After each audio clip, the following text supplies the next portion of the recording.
Dayag na ang excitement alang sa giatangan nga labing dakong kalihukan karong tuiga sa Kapuso Network, ang GMA Gala 2025. Gani, makita na ang teaser sa GMA Gala 2025 sa usa ka higante nga LED billboard sa EDSA.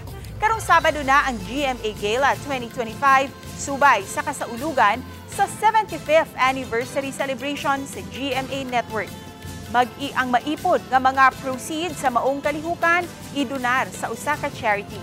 Samtang dili na matago ang kahinam ni Asia's multimedia star ug Stars on the Floor host Alden Richards alang si GMA Gala.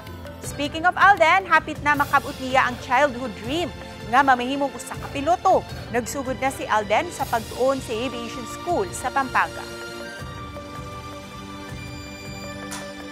Ready na yung natin, yung suit natin for that.